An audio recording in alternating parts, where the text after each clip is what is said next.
A runaway boy saw masked men cornering a biker's wife at a gas station. He could have stayed invisible, kept running like he had for months.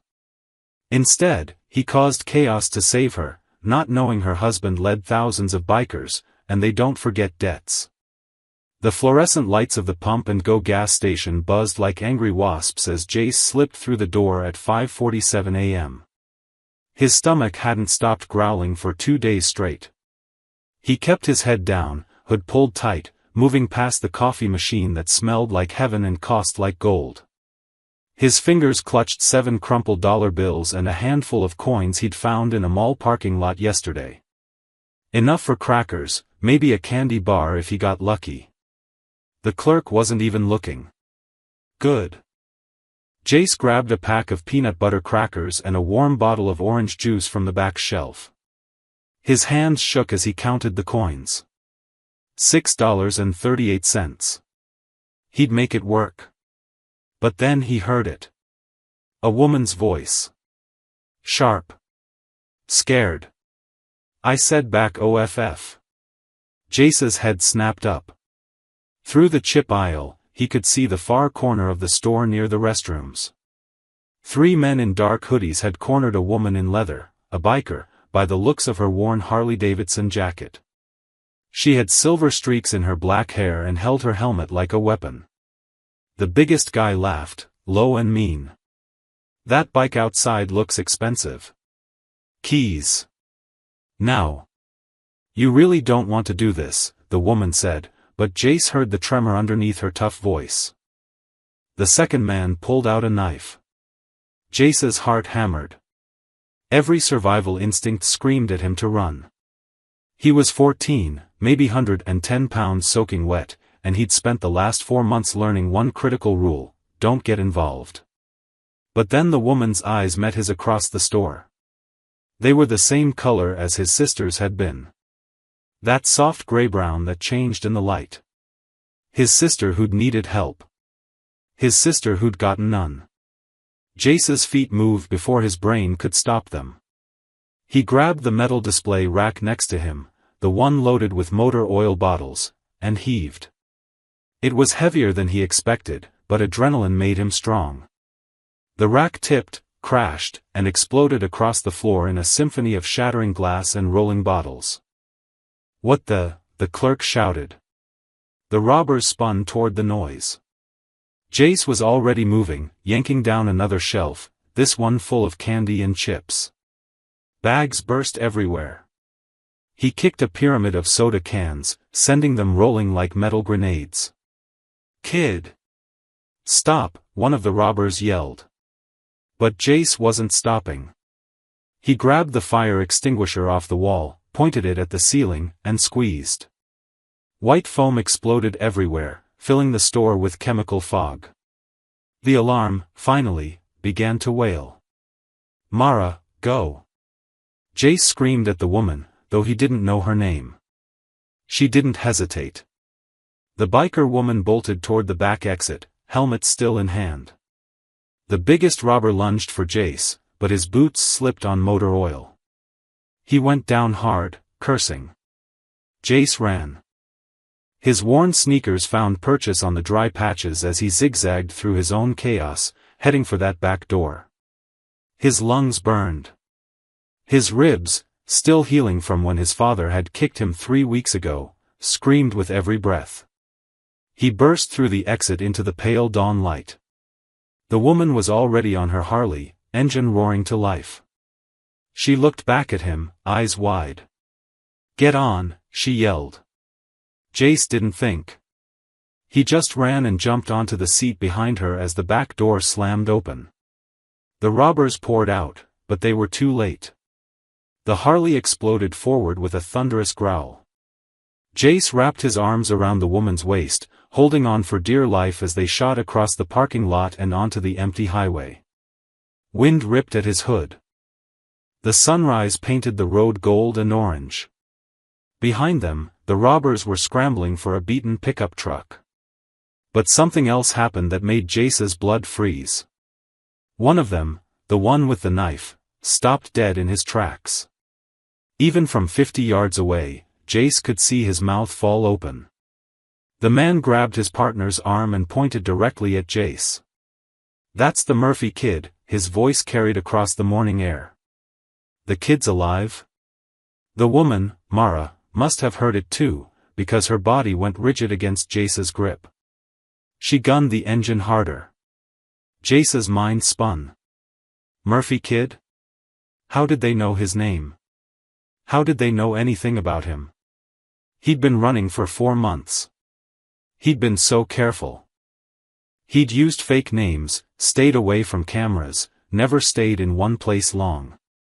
But these men knew him. Which meant they'd been looking. Which meant the gas station robbery wasn't random at all. They'd been waiting. But for who? Him? Or Mara? The Harley ate up the highway miles, the stolen pickup truck falling farther and farther behind until it was just a dark speck in the rearview mirror. Mara finally slowed down near a roadside lookout point, pulling off onto the gravel shoulder. She killed the engine but didn't get off the bike. Her hands were shaking on the handlebars. "Who are you?" she asked without turning around. Jace's throat was too tight to answer. She slowly turned to face him. Up close, he could see the laugh lines around her eyes, the small scar on her chin, the way her jaw was set like she'd made 1,000 hard decisions and would make 1,000 more. "That man called you Murphy," she said quietly.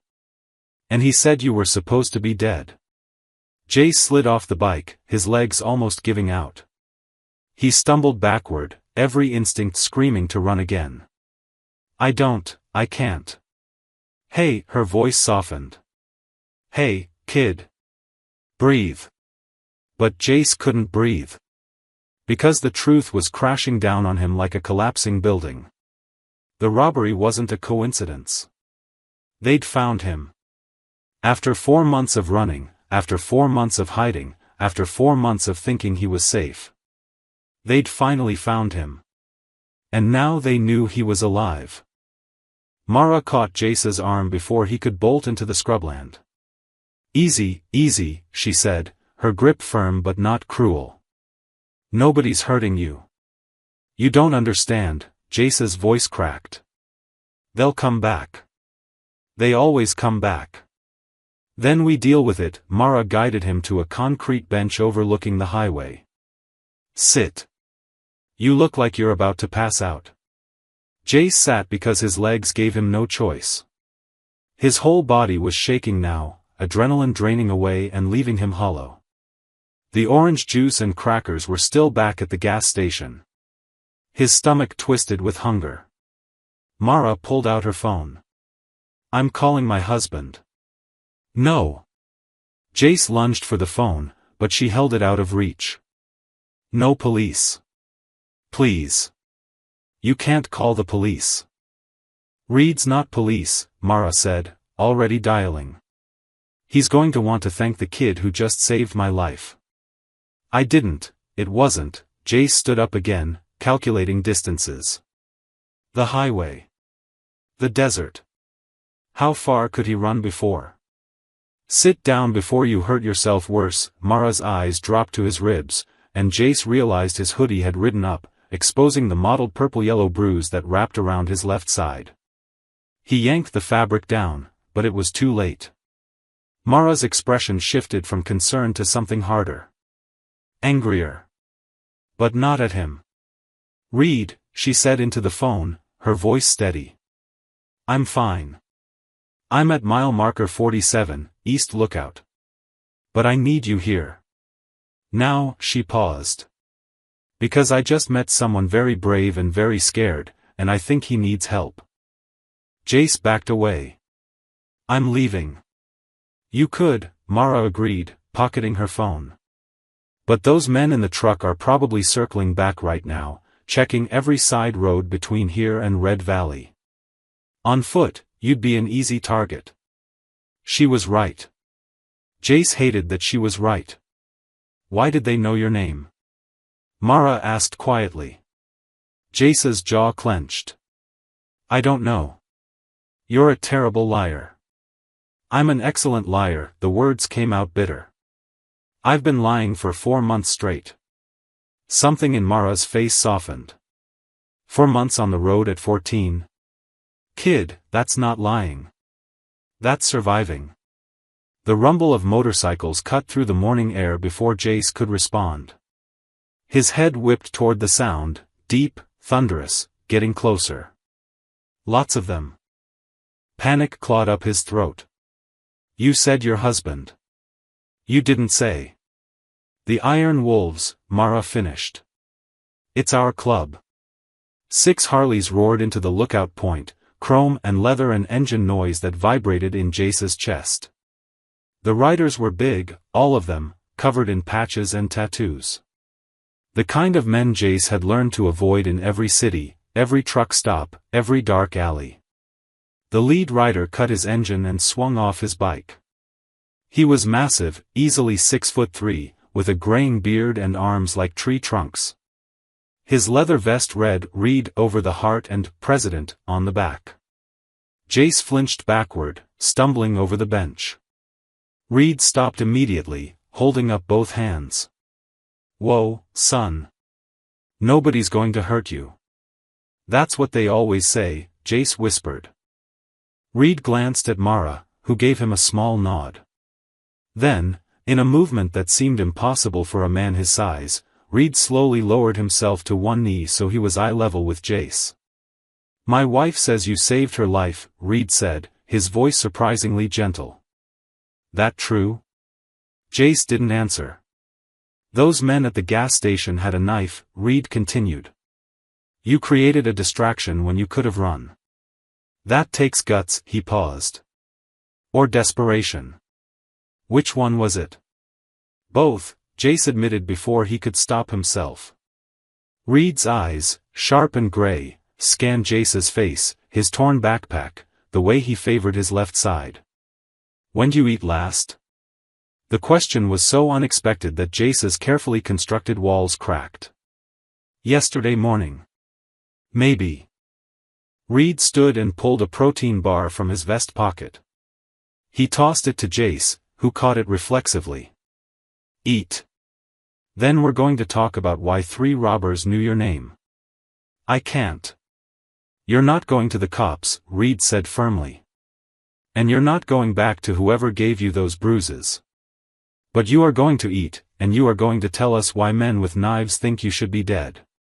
Jace's hands shook as he unwrapped the protein bar. It was chocolate peanut butter, the expensive kind. His favorite, back when he had favorites. He took a bite. Then another. His traitorous stomach made an embarrassing noise. One of the other bikers, a woman with bright red hair, laughed softly. When'd this kid last have a real meal? We're fixing that, Reed said. He looked at Jace. There's a diner 2 miles up. You're coming with us. After you eat, if you want to walk away, that's your choice, he leaned closer. But those men recognized you, son. And I saw the look in your eyes. You know why. Jace swallowed hard. The protein bar tasted like salvation and felt like a trap. But Reed was right about one thing, the robbers had recognized him. And running hadn't kept him safe. Maybe it was time to stop running. Just for a meal. Just long enough to figure out his next move. Okay, Jace whispered. Just breakfast. Then I'm gone. Reed smiled, sad and knowing. We'll see, kid. We'll see. The Cactus Moon Motel looked like it had given up on life sometime in the 1980s. Peeling turquoise paint, a flickering neon sign, and exactly 3 cars in the parking lot, one of which was missing 2 wheels. But the diner had been good. Real eggs. Toast. Hash browns that actually tasted like potatoes. Jace had eaten until his stomach hurt, and nobody had asked him a single question. Now they were here, and he didn't know why he'd agreed to come. Rooms are clean, owner minds his business, and the vending machines work, Reed said, climbing off his Harley. We use this place when we're passing through. Jace stood frozen next to Mara's bike. The 6 other iron wolves had peeled off after breakfast, leaving just Reed and Mara. Somehow that made it worse. More intimate. More dangerous. I should go, Jace said. It's 98 degrees out here, Mara said gently. And you haven't slept in a real bed in how long? Jace didn't answer. He couldn't remember the last real bed. Mostly it was bus station benches, highway underpasses, or the occasional unlocked car. Reed booked 2 rooms. He pressed a key card into Jace's hand. Room 12. Bathrooms stocked. There's a lock on the door, use it if it makes you feel safer, he paused. We're in 11, right next door. You need anything, you knock. Jace took the key card like it might explode. The room was small but clean. The air conditioner rattled but worked. Jace locked the door, checked the window exit, then locked the door again. Old habits. He stood under the shower for 20 minutes, watching brown water circle the drain. Road dust, sweat, fear, it all washed away until he was just a skinny kid with too long hair and ribs that showed through his skin. The bruise on his side had faded to a sick greenish yellow. Almost healed. His father's boot print had been visible for the first week. Jace shut off the water before the memories could drag him under. He wrapped himself in the scratchy motel towel and crept to the wall adjoining room 11. Voices filtered through, muffled but audible. Recognized him, Reed. They called him Murphy and said he should be dead. I know, Reed's voice was grave. I already made some calls. Murphy. There was a family by that name in Oak Ridge. Small town, 3 hours south. There was an incident 8 months ago. What kind of incident? The kind nobody talks about. But there were whispers of a theft ring hitting the neighborhood. Violent. The Murphy family got caught in the middle of it somehow. Jace's breath caught. He pressed his ear harder against the wall. Jesus, Mara whispered. And the kid? Official story says he ran away after his father started drinking heavy. Abuse suspected but never proven. Father's still in Oak Ridge, but Child Services lost track of the boy 4 months ago. Because he didn't want to be found, Mara said softly. Reed, those men at the gas station, they weren't random robbers. They were looking for him. Or they stumbled onto him and panicked. Either way, it's connected. Silence. Then Mara, what do we do? We keep him safe until we figure out what he's running from. And then we make sure he never has to run again. Jace pulled back from the wall, his heart hammering. They knew. Not everything, but enough. Enough to know his father was a drunk who'd beaten him after Emma died. Enough to know Oak Ridge was a graveyard of memories he'd never go back to. But they didn't know about the locket. They didn't know about the man with the limp who'd smiled at Emma's funeral and told Jace's father he was sorry for his loss, while wearing Emma's stolen silver locket under his shirt collar. They didn't know that Jace had seen him. Had followed him to a bus terminal 3 months later. Had been tracking the theft ring ever since, moving from town to town, learning their patterns. They didn't know that Jace Murphy wasn't just running. He was hunting. A soft knock on his door made Jace jump.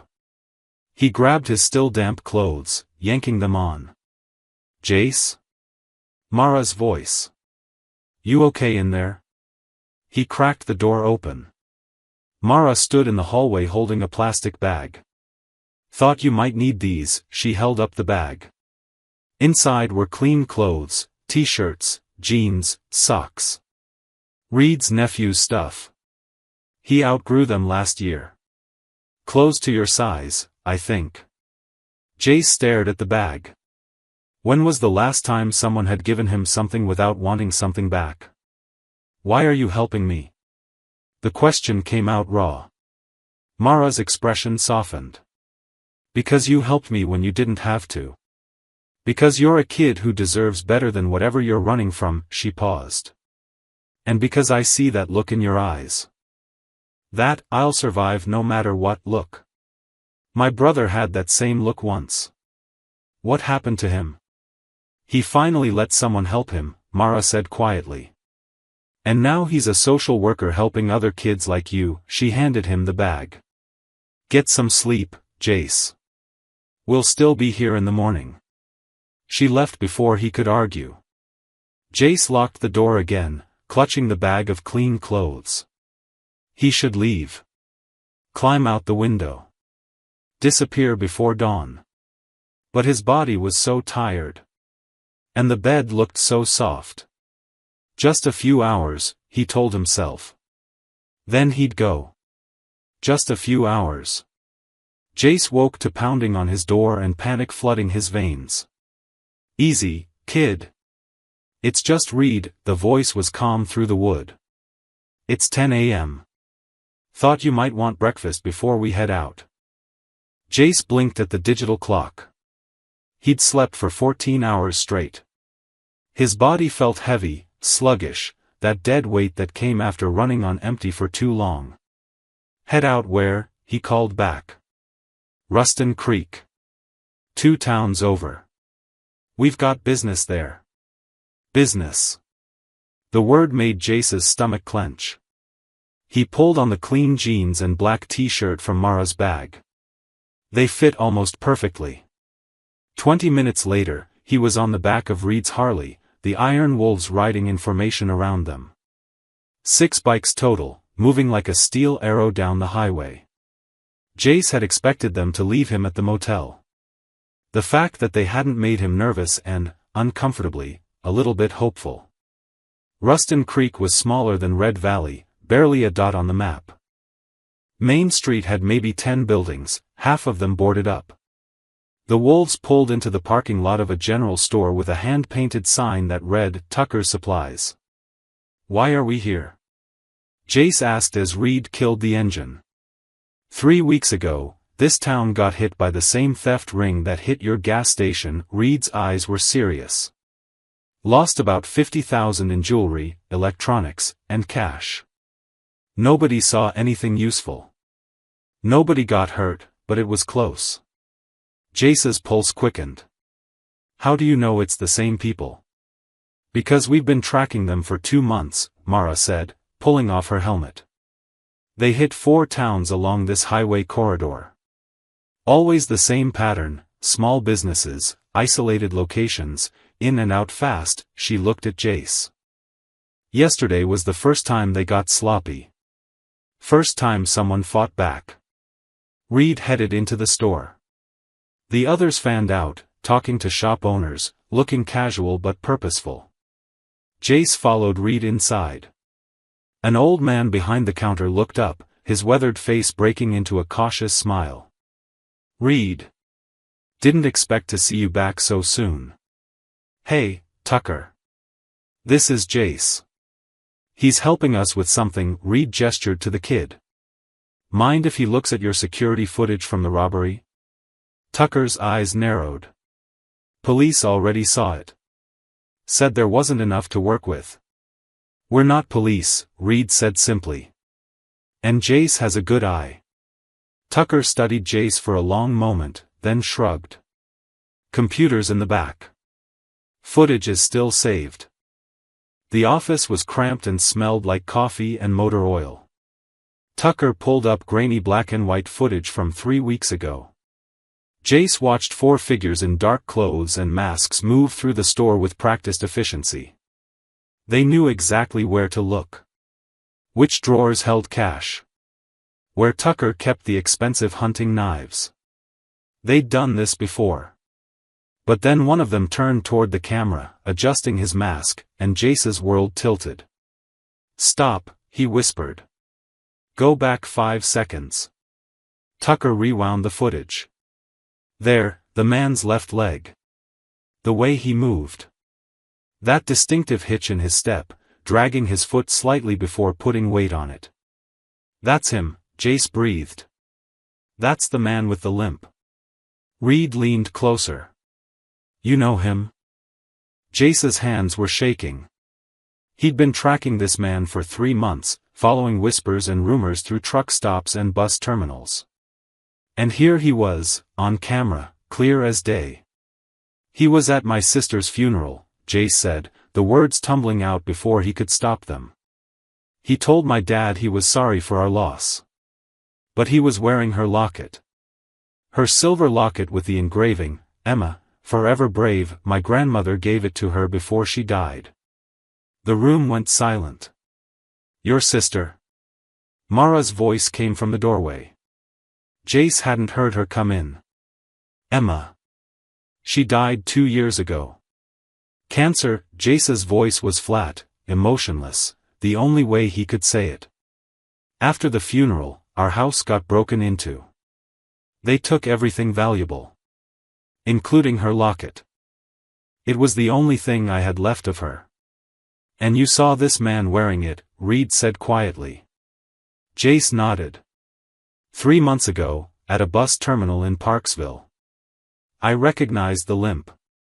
I followed him, but he got on a bus before I could." He trailed off. "Before he could what?" "Confront him? A 14-year-old kid against a man twice his size." "So you've been tracking them," Mara said. It wasn't a question. They hit towns along highways. Always moving. I started following the pattern, listening to people talk about robberies. Hoping I'd see him again." Jace looked at Reed. "Yesterday wasn't random. I saw that gas station on the news last week. It got robbed 2 months ago. I thought they might come back. I was watching when you pulled in." Reed's expression was unreadable. "You set yourself up as bait." "I didn't know they'd recognize me," Jace said quietly. "I thought I was just. I don't know. Looking." "Jesus, kid," Tucker shook his head. "You've been hunting armed robbers alone?" "I wasn't going to do anything," Jace insisted. "I just wanted to find him. Find her locket."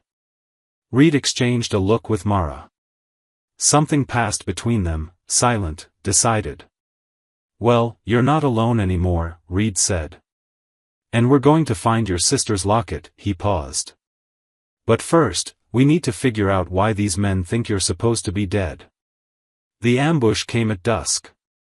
The Iron Wolves had spent the afternoon gathering intel in Ruston Creek, store owners, gas station attendants, anyone who'd seen anything strange in recent weeks.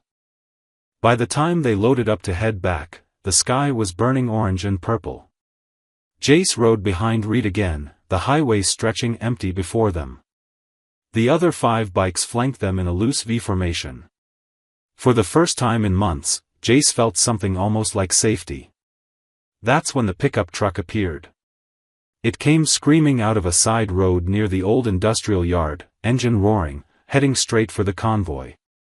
Jace recognized it instantly, the same beaten truck from the gas station. "Reed." Mara's voice crackled over the helmet radio. Reed didn't answer. He gunned the throttle, and the Harley surged forward. Behind them, the other wolves split formation, 2 braking left, 3 braking right. The truck swerved toward Mara's bike. "Hold on." Reed barked at Jace. The Harley cut hard right, jumping the shoulder onto the gravel. Jace's arms locked around Reed's waist as the bike fishtailed, rock spraying.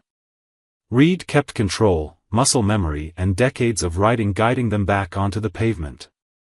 The truck was still coming. A second vehicle appeared, a black SUV with tinted windows, cutting off the road ahead. The wolves were boxed in, highway on one side, chain-link fence and abandoned warehouses on the other. "They planned this," Jace gasped. "Yeah, they did." Reed's voice was steel. "Follow my lead, kid. Don't let go." Reed hit the brakes hard, the Harley's tires screaming. The truck shot past them, confused. In that split second, Reed cranked the handlebars and accelerated straight toward the fence. Jace saw the gap, a section of chain link that had collapsed, creating a narrow opening into the industrial yard. "Oh no. Hold on." The Harley launched through the gap. Metal scraped chrome, but they were through, tearing across cracked concrete and dead grass. Behind them, the other wolves followed, their bikes roaring through the opening one by one. The truck tried to follow. Too wide. It slammed into the fence with a shriek of metal, stuck fast. But the SUV was faster, more maneuverable.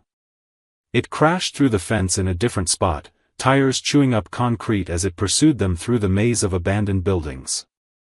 Reed navigated like he'd memorized the layout, around rusted machinery, between warehouse walls, over railroad tracks that hadn't seen a train in years. The other wolves spread out, making themselves harder targets.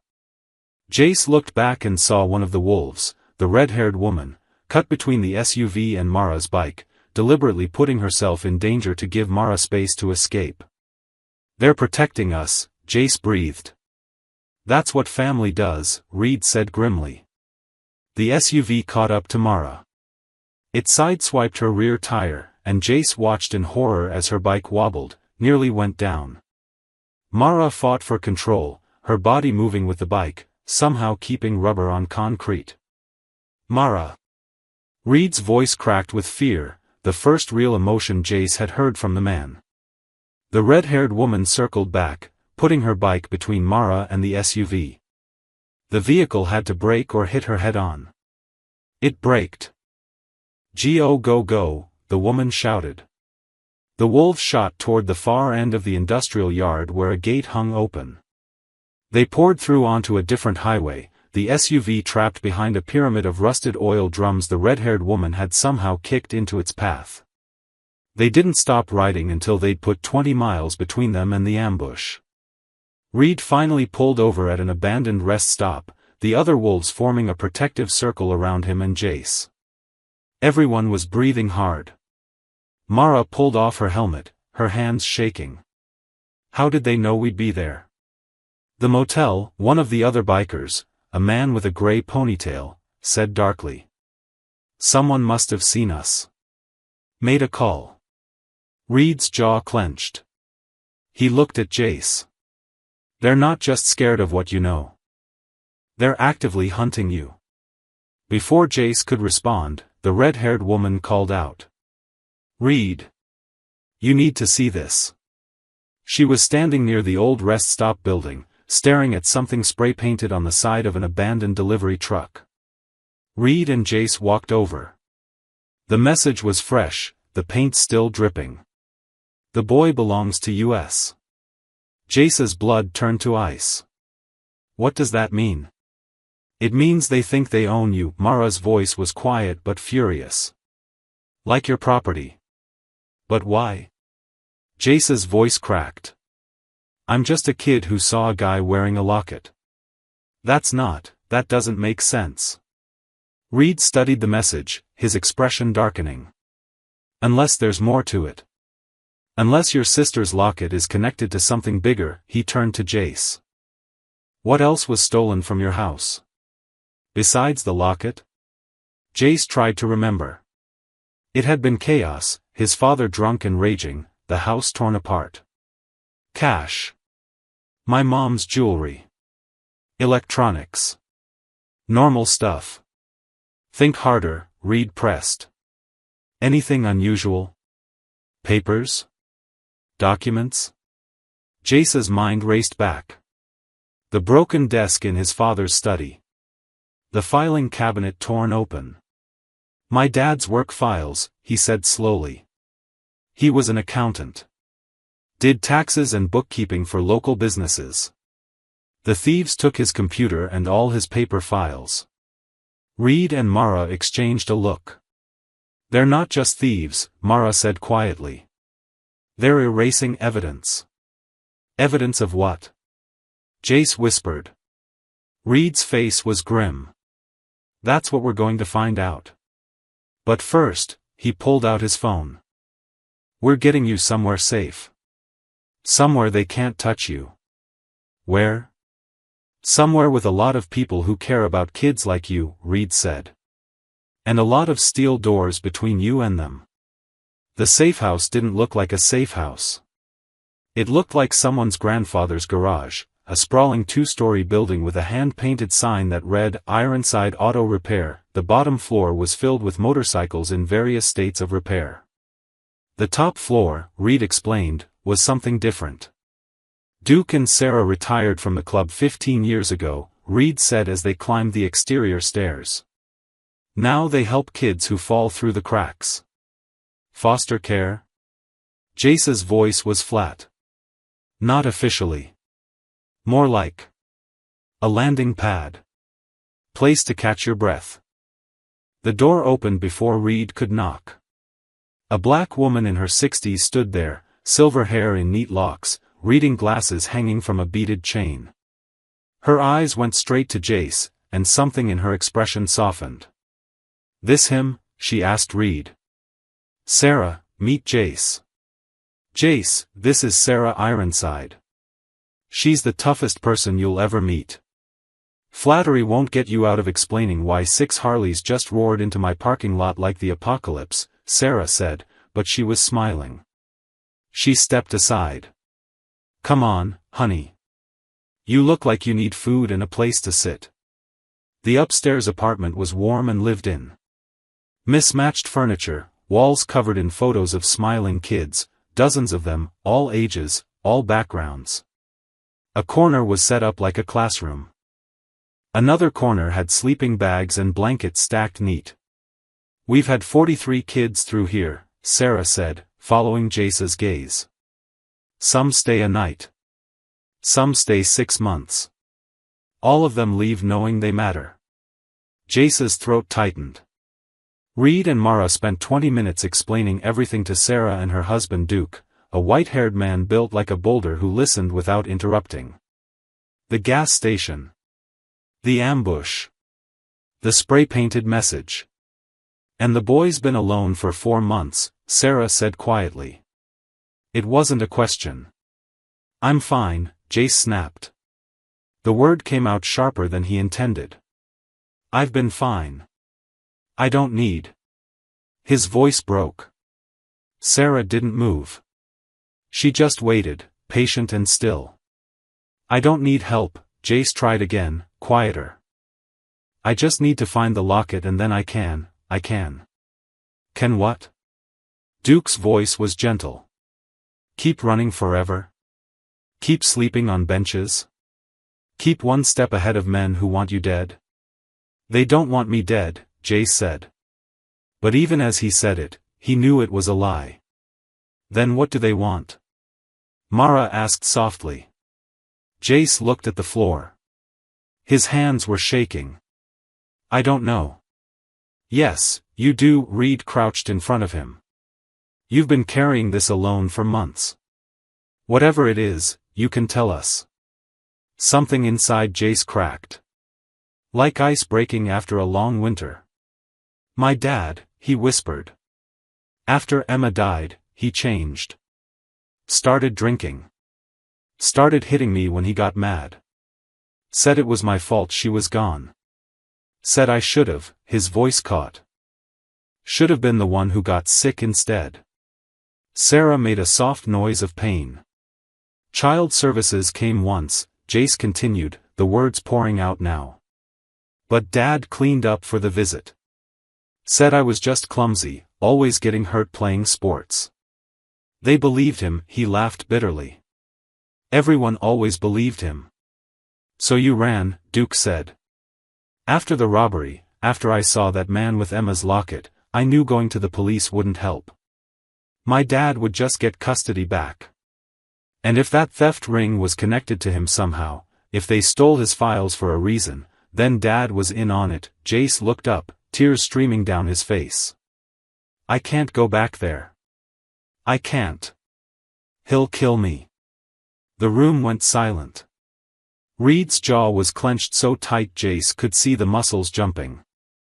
Mara's eyes were bright with unshed tears. "You saved my life," Mara said quietly.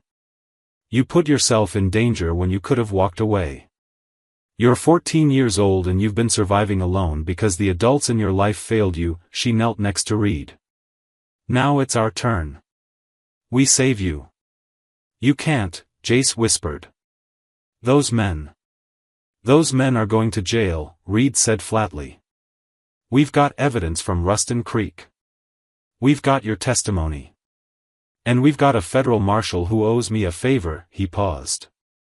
We're going to do this right. Legal. Safe. And you're never going back to your father. Child services will just. Not if you have guardians willing to take temporary custody, Sarah said. She looked at Reed and Mara. You two thinking what I'm thinking? Mara nodded slowly. If Jace is willing. Jace stared at them. You don't even know me. We know you're brave, Reed said. We know you're loyal. We know you've got more heart than most grown men I've met. He held out his hand. What do you say, kid? Give us a chance to do right by you? Jace looked at Reed's outstretched hand. Calloused. Scarred. Steady. For 4 months, he'd trusted no one. For 4 months, he'd survived alone. But survival wasn't the same as living. Slowly, Jace reached out and took Reed's hand. Okay, he whispered. Okay. The call went out at dawn. Reed stood in the parking lot of Ironside Auto Repair, phone to his ear, as the sun painted the sky pink and gold. Jace watched from the upstairs window, listening to the rumble of arriving motorcycles.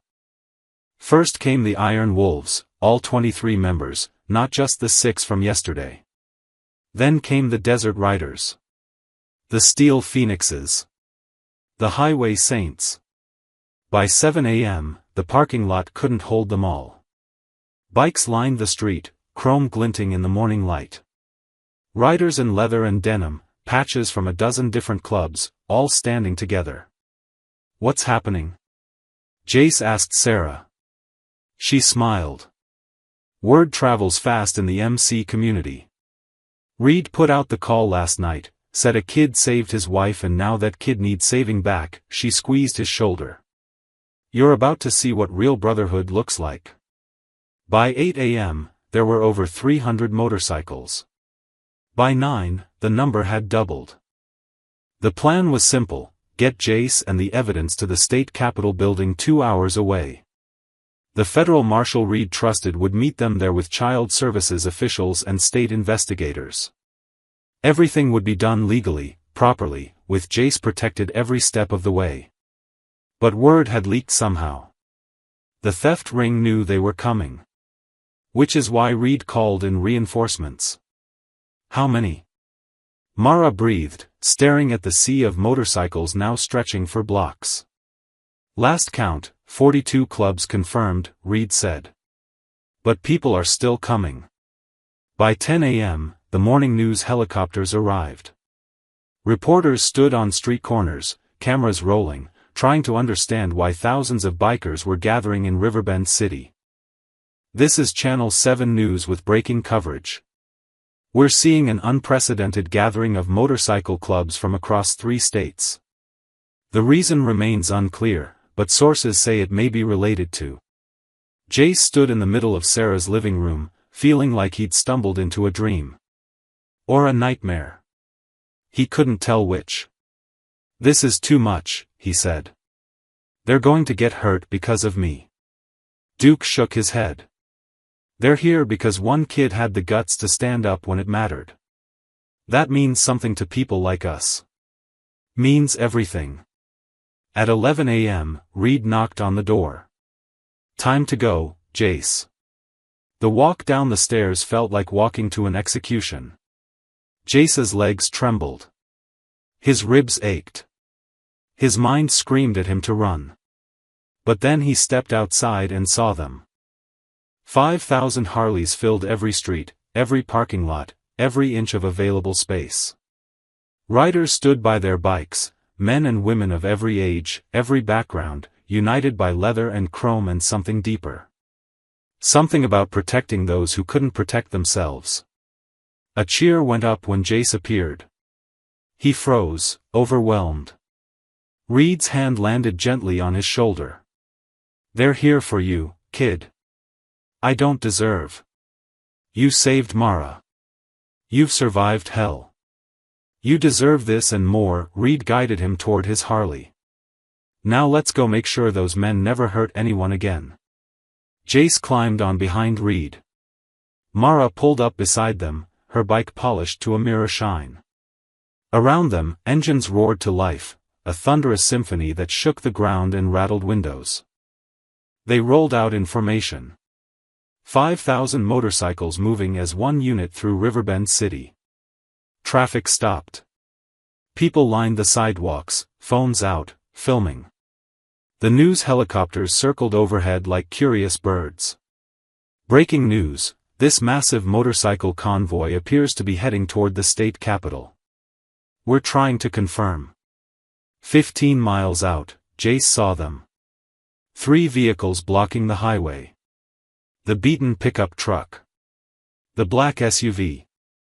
And a white van he didn't recognize. His heart stopped. Reed. I see them. Reed's voice was calm. Hold tight. The convoy didn't slow down. The theft ring had planned their interception perfectly, a narrow stretch of highway with barriers on both sides. Nowhere to go but through them. What they hadn't planned for was 5,000 bikers who refused to stop. The front line of motorcycles, the Iron Wolves and their closest allies, spread across all lanes. Behind them, thousands more.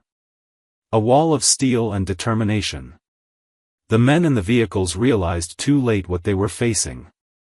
The pickup truck tried to run.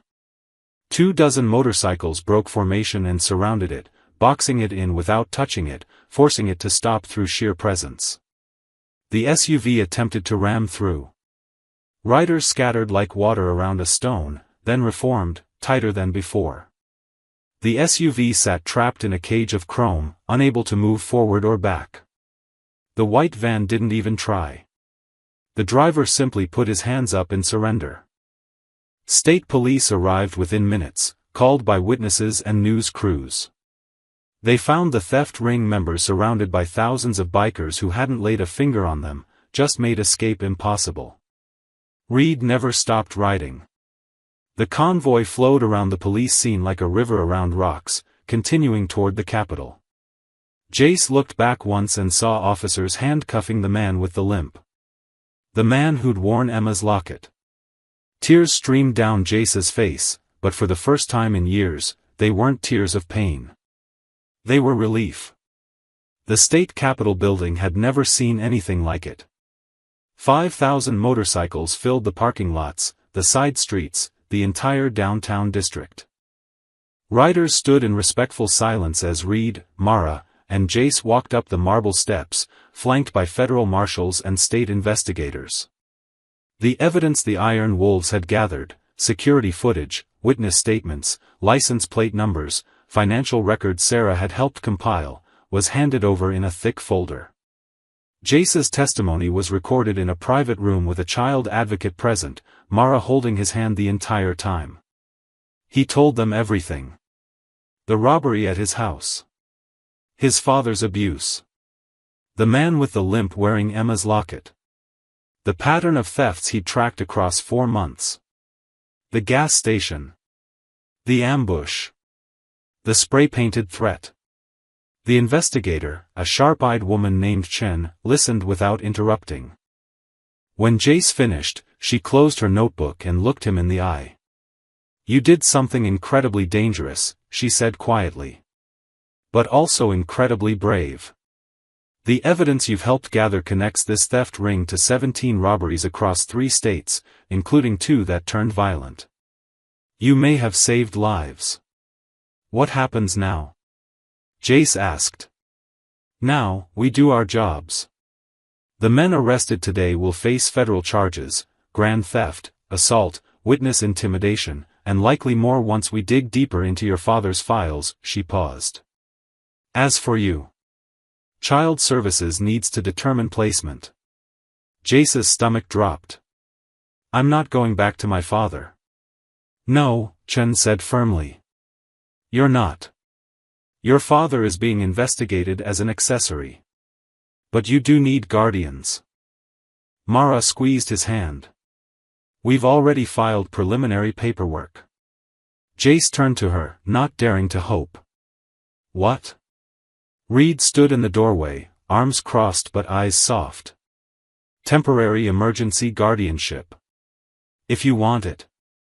If you want us. Why? The question came out broken. Why would you do this? Because 4 months ago, you could have walked past my wife at that gas station, Reed said. You could have stayed invisible like you'd been doing. But you didn't. You put yourself in danger to help someone you didn't know. He stepped closer. That tells me everything I need to know about who you are. The rest, the trauma, the fear, the running, that's what was done to you. Not who you are. Jace couldn't breathe. I don't know how to be part of a family anymore. Neither did I once, Mara said softly. Reed and the club taught me. Now we get to teach you. The processing took 3 more hours. Interviews, paperwork, background checks that Reed and Mara passed easily.